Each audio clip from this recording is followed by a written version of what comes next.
है physical world, इसमें से कुछ चीजें अपने काम की है, हम तो पूरा टॉपिक ही लेंगे।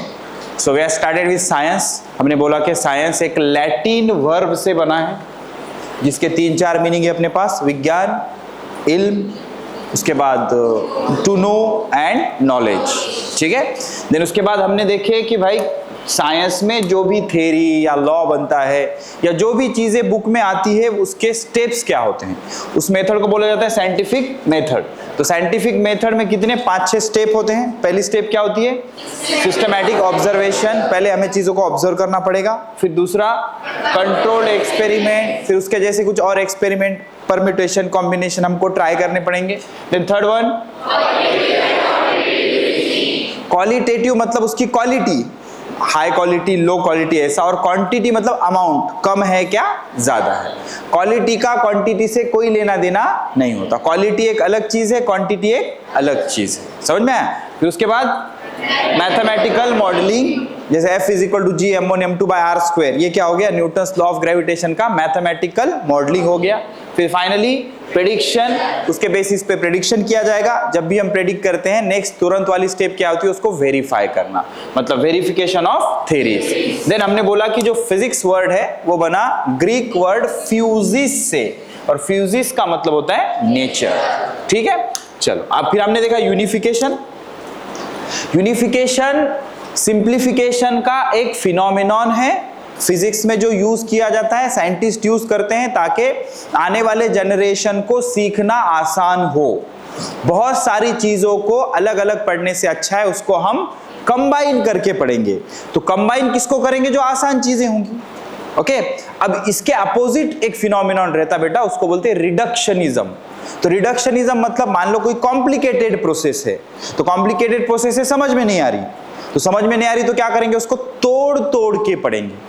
जैसे आपने क्लास 10th में एक टॉपिक पढ़ा होगा इन्वायरमेंट से रिलेटेड, पावर प्लांट वाला।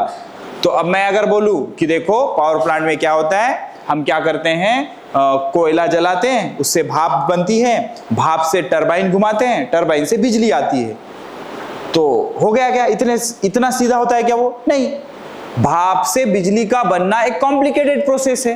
तो कॉम्प्लिकेटेड प्रोसेस को सीखने के लिए तुमने क्या किया? उसको तोड़ दिया, जिसकी ब्लॉक डायग्राम बनी थी साइंस के पेज पे। यहां से ऐसे होता है, फिर यहां से यहां जाता है, यहां से यहां होता है, फिर ऐसे होता है, फिर ऐसे होता है, फिर ऐसे होता है, ऐसे करके ब्लॉक डायग्राम्स बने थे। मतलब एक रफली बताया जाए तो पहले ब्लॉक में क्या था? वाटर कंटेनर था।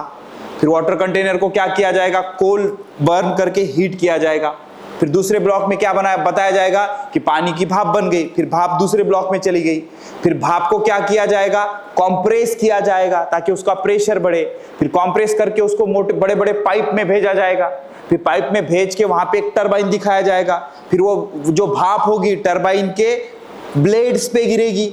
तो हाई स्पीड से जब हम उस पे ब्लेड से भाप मारेंगे पानी की तो वो घूमेगा। फिर वो घूमेगा तो उससे क्या प्रोड्यूस होगा? Electric current. तो मतलब एक कॉम्प्लिकेटेड फिनोमेनॉन को हमने तोड़ तोड़ के पढ़ा। और देखो इजी फिनोमेनॉन को कंबाइन करना, कॉम्प्लिकेटेड फिनोमेनॉन को तोड़ना, ये सब किस लिए चल रहा है? ताकि जो आने वाले हैं उनको पढ़ाई में आसानी हो। समझ में आ रहा है? तो जो चीजें इजी होंगी उसको कंबाइन किया गया। इसका एग्जांपल क्या है? The attempt to unify fundamental forces in nature, ठीक है। अच्छा, फिर उसके बाद नेक्स्ट लिखो नंबर 2 रिडक्शनिज्म। रिडक्शनिज्म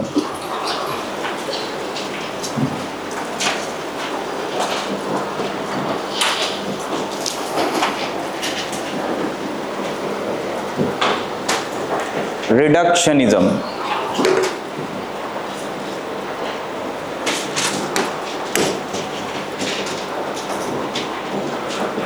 रिड्यूस करना मतलब तोड़ना। अच्छा, तोड़ेंगे किसको? जो कॉम्प्लिकेटेड होगा। मतलब मान लो अब ये प्रोसेस आपको तो इतना पता नहीं होगा because you are from very rich and modern family. हमारे टाइम पे होता था कि हम लकड़ियां चुरा के लाते थे। चुरा के भी बोल सकते हो, चुरा के ही बोलेंगे, और क्या बोलेंगे, बिना परमिशन के जो लाया जाता है उसको। तो लकड़ी जब किसी खेत में से उठा के लाएंगे तो बड़े बड़े ढूंढो फाटा पता है? अबे पेड़ की डाली जो टूट जाती है, इतना लंबा चौड़ा फाटा बोलते थे हम उसको। तो खींच के लाएंगे घर में, तो जब खींच के लाएंगे तो जैसे पूरा के पूरा फाटा चूल्हे में लगाएंगे क्या?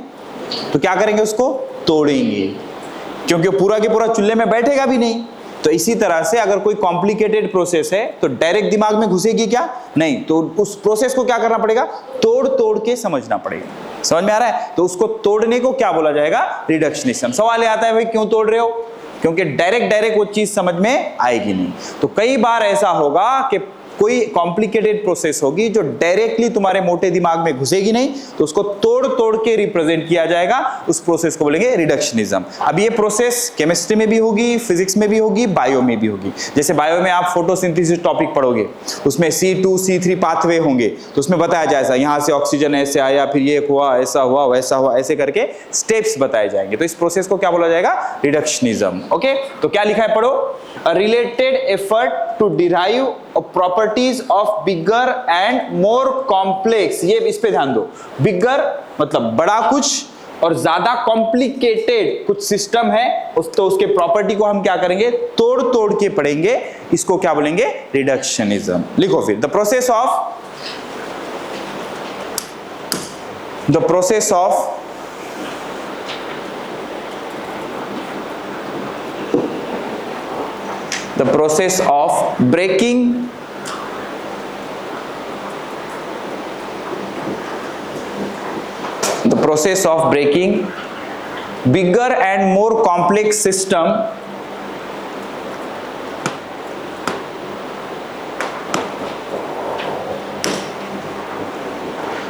of breaking bigger and more complex system into smaller and simple parts is called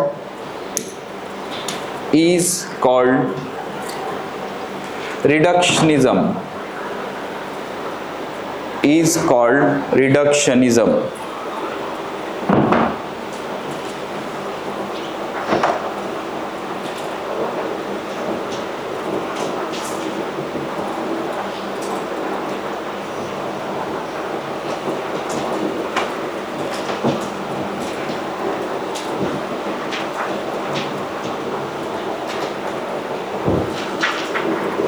reductionism. ठीक है। अब देखो, कोई भी चीज जब होती है, जैसे मान लो कि हम अपने खानदान की बात कर रहे हैं, तो खानदान की एक हिस्ट्री होती है, समझ में? जैसे तुम्हारे पूर्वज शूरवीर है, सारे साइंटिस्ट लेवल के, रामानुजन को compete करने वाले लोग हैं। समझ में आ रहा है कि नहीं?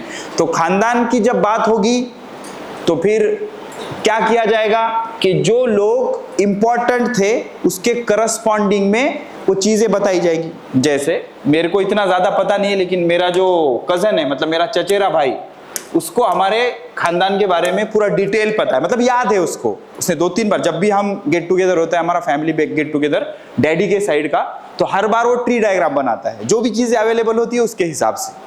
मतलब पेन पेपर होगा तो उस पे बना देगा, या हम खेत में होंगे तो जमीन पे बना के बता देगा, क्योंकि उसको उतना ही आता, बाकी कुछ तो दिमाग में है नहीं उसके, तो वही है तो वही बताता हो। समझ में आ रहा है? जैसे हमारे गांव का नाम है नागलगांव।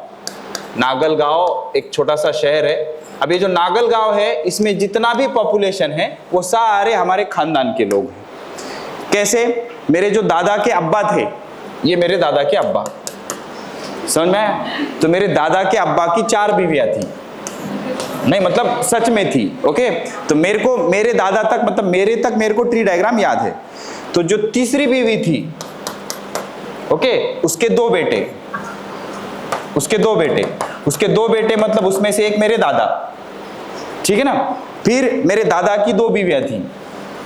ओके, अरे पहले लोग बड़े बड़े शौकीन थे भाई, पैसे वाले लोग थे, हम गरीब लोग एक ही संभाल नहीं पाते। ओके, पहले बहुत ताकत वाले लोग थे। ओके, तो अब ये जो दूसरी बीवी है, इसके थे 5 बेटे,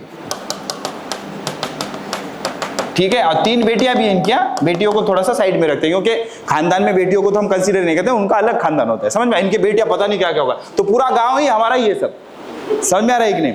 तो अब इनका जो 5वां बेटा है वो हमारे डैडी, और हमारे डैडी की एक ही बीवी थी। ओके, ठीक है ना?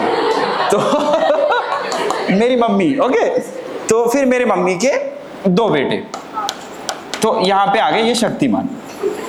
समझे? यहाँ पे मैं हूँ, समझे? तो मुझे मेरा ट्री डायग्राम पता है। समझ में आया? तो जब खानदान बताएंगे तो मेन चीजें बताएंगे ना हम। तो इसमें हमने मतलब खाला, फुप्पू, चाचा, ताए, छोटे, ये इनको छोड़ दिया। तो हमने क्या बताया, ये, इसके बाद ये, इसके बाद ये, इसके बाद ये। तो ऐसे ही अगर हम फिजिक्स का एरा बताएंगे तो इतनी चीजें हमको बतानी पड़ेगी। यही क्यों बता रहे, क्योंकि इंपॉर्टेंट लोग हैं। समझ में आया? फिजिक्स के बारे में जब बात करेंगे तो ये बताएंगे। क्या बताएंगे कि देखो 1687 में 1687 ये किसका इरा है? आइजैक न्यूटन का। तो क्या न्यूटन से पहले फिजिक्स नहीं था? बिल्कुल था।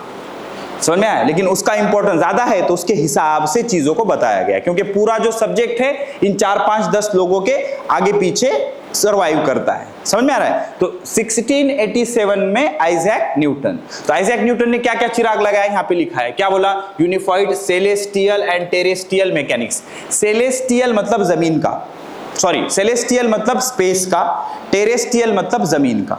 समझ में आ रहा है? तो इन्होंने क्या किया, सेलेस्टियल और टेरेस्ट्रियल मैकेनिक्स बनाया। ओके, उसके बाद showed that the same laws of motion and laws of gravitation applied to both domain. तो हम एक सिंपल से समझने की कोशिश करेंगे। लिखो, progress in unification of different forces. Progress in unification of different forces. तो एक मोटा मोटा सब्जेक्ट अपने दिमाग में हो, इसलिए हम सिंपल सी चीज करते हैं। Progress in unification of different forces. तो पहले क्या करो, आप ऐसे लिखो नंबर वन ऐसे बड़ा सा लिखो 1687।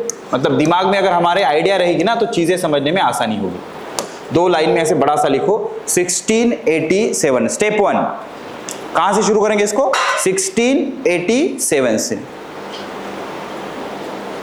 1687 किसका, मतलब तब कौन ज्यादा काम कर रहा था फिजिक्स में? Isaac Newton. लिखो फिर इसके नीचे लिखो ऐसे डैश करके, सर आइजैक न्यूटन। बड़े आदमी है, इज्जत से नाम लो, सर आइजैक न्यूटन।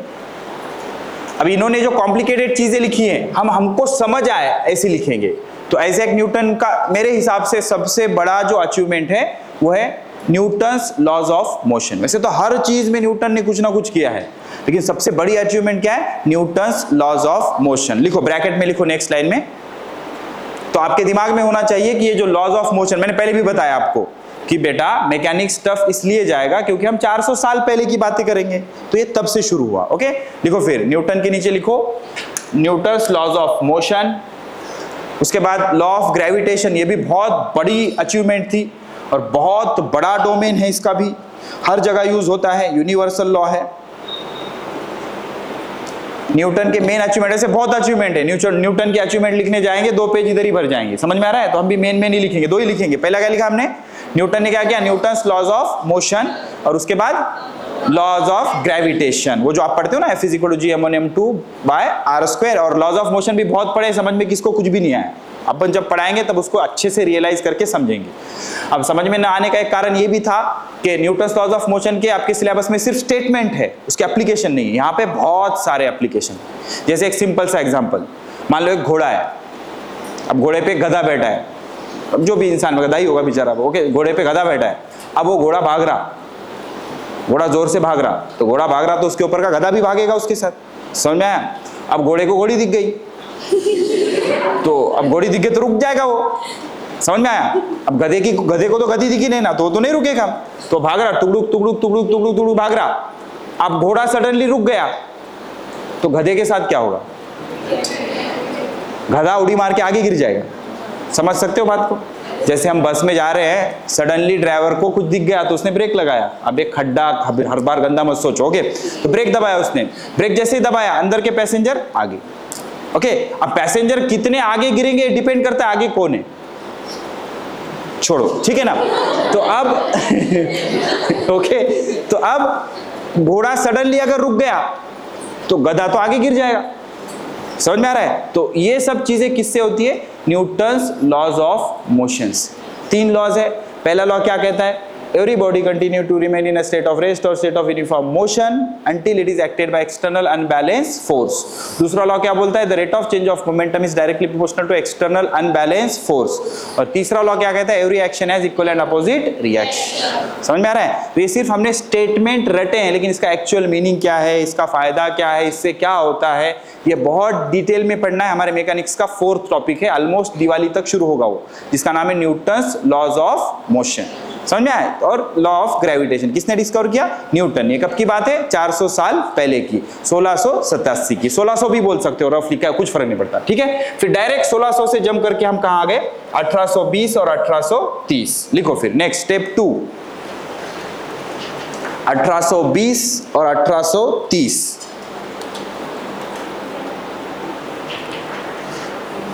1820 और 1830 ध्यान से सुनो, बड़ा इंपॉर्टेंट है बेटा। देखो दुनिया में अगर हम ये बोले, अगर हम 30, 40 या 50 साल पहले चले जाएं और देखें कि भाई हिस्ट्री में सबसे बड़ा